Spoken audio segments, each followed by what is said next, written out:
ওয়াজিলাত কুলুবুহুম, তখন তাদের অন্তর কেঁপে ওঠে। কি করে? অন্তর কেঁপে ওঠে। ওয়াজিলাত কুলুবুহুম, তারা তখন অন্তর কেঁপে ওঠে। আর ওয়াইজা তুলিয়াত আলাইহিম যাদাতহুম ঈমানা, যখন তার সামনে কোরআন তেলাওয়াত করা হয় তখন তার ঈমান আল্লাহ রাব্বুল আলামিন বৃদ্ধি করে দেয়। আজ আমাদের চোখে কত ভালো জিনিস দেখলাম, কানে কত কিছু শুনলাম, আজান আমরা শুনি, আজান শোনার পরও আমাদের মধ্যে এমন কিছু ব্যক্তি আছে তারা কিছু মনেই করেন, ঠিক কিনা কন? মনে করেন আজান আবার কি, এটা তো হবে, মসজিদে আজান দেবে, মসজিদের ডিউটি আজান তো দেবে, কিন্তু নামাজটা পড়তে হবে, এটা কি তার চিন্তা আছে? কতক্ষণ না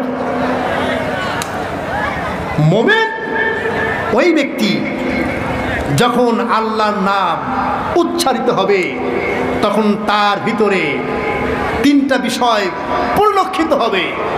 এক নাম্বার হলো, যখন আল্লাহর নাম উচ্চারিত হবে তখন তার ভিতরে কম্পন শুরু হবে। আজান হলো কিন্তু মনে হয় না।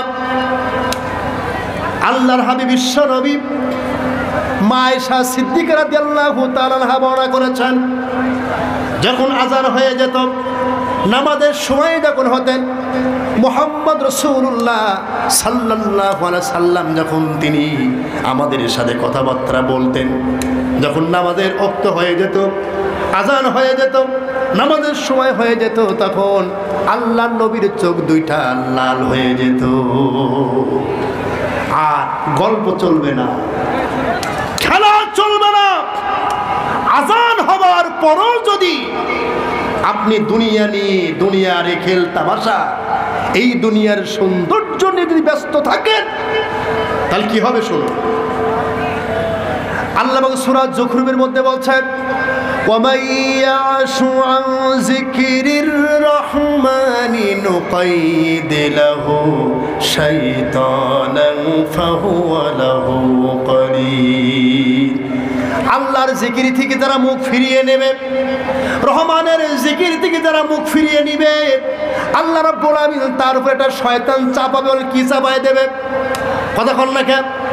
শয়তান চাপায় দেবে কাদের উপরে? যারা আল্লাহর ইবাদত করে না, আল্লাহর ইবাদত থেকে যারা মুখ ফিরায় নেয়, আল্লাহ পাক তাদের উপর শয়তান চাপায় দেয়।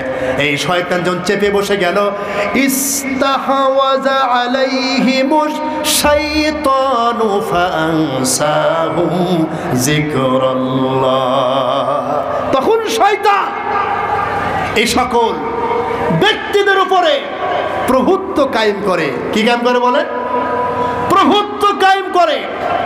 আর ফানসাহুম যিকরাল্লাহ, তখন আল্লাহর জিকির থেকে, আল্লাহর স্মরণ থেকে শয়তান তাকে ভুলিয়ে দেয়। দরকার নাউযুবিল্লাহ।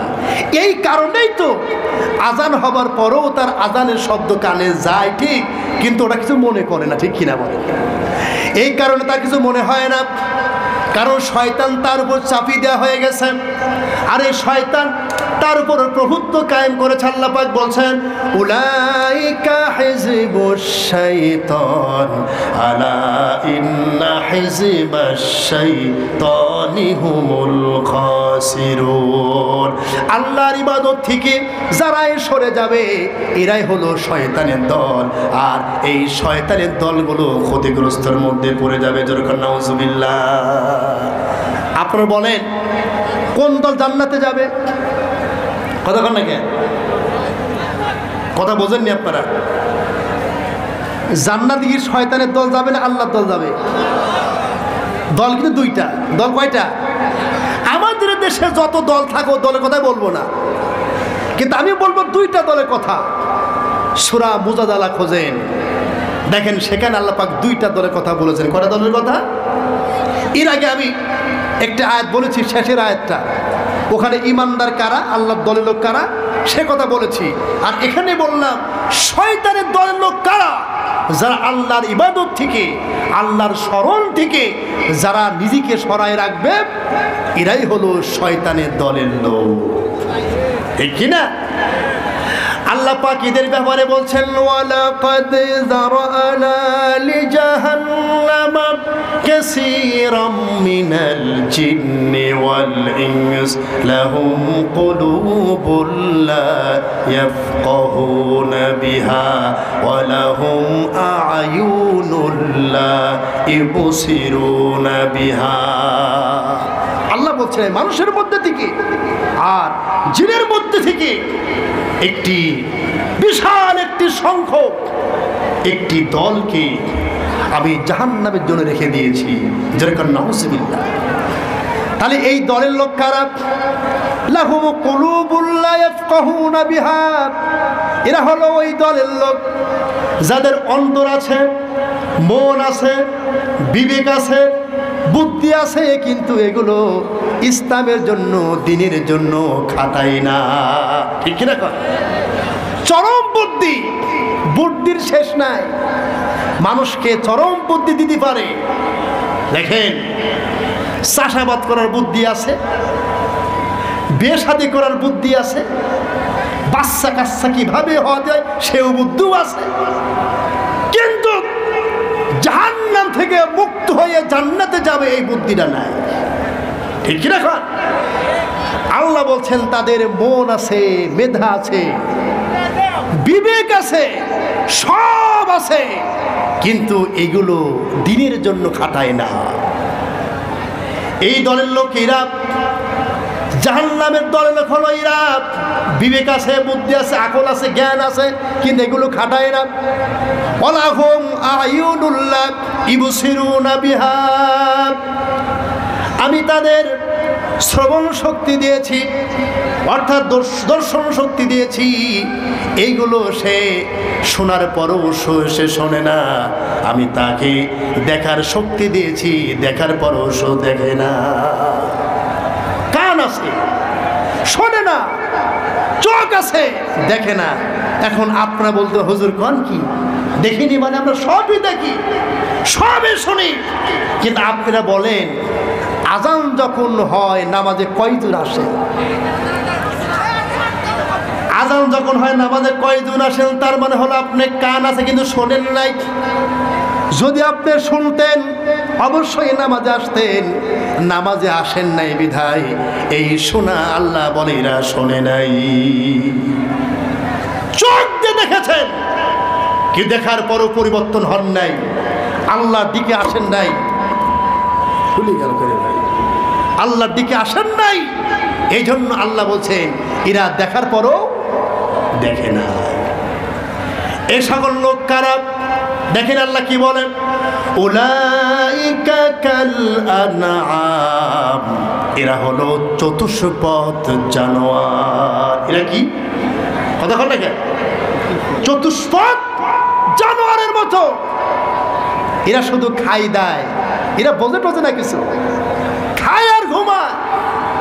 দুনিয়াটা মস্ত বড়, খাও দাও ফুর্তি গো, ঠিক কিনা? এরা এই কাজে রয়েছে। আল্লাহ পাক বলেন আল্লাযীনা ইত্তাখাযু লাহওয়া ওয়া লাইবা ওয়া গাররাতুহুমুল হায়াতুদ দুনিয়া ফাআনসাহুম।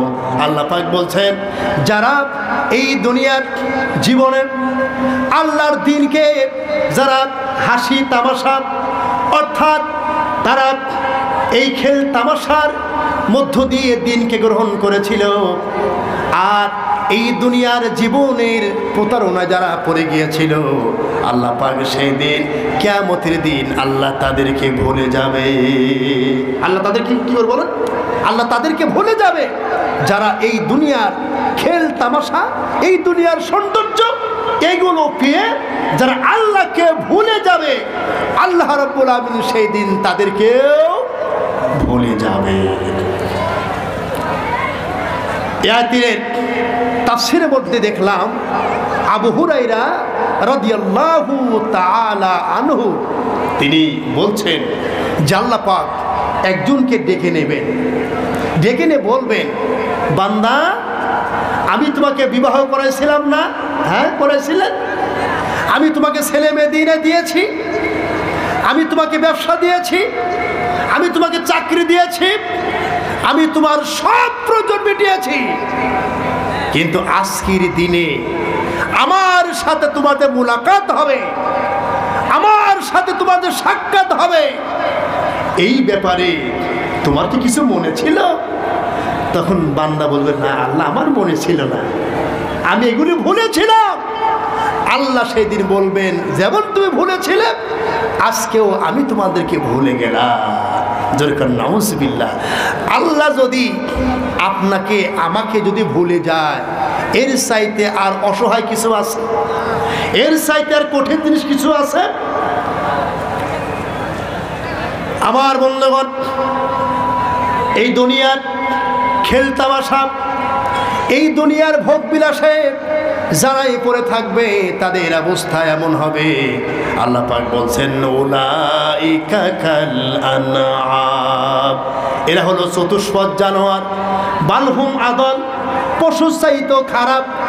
আমি এই আয়াতের ব্যাখ্যায় গিয়ে চিন্তা করলাম, আল্লাহ পাক উলাইকা কাল আনআম এটাই তো যথেষ্ট হয়ে যেত, কিন্তু আবার বালহুম আদল বললেন কেন? পশুর চাইতো খারাপ কেন বললেন? দেখেন, পশুর চাইতো খারাপ করে দিল। যারা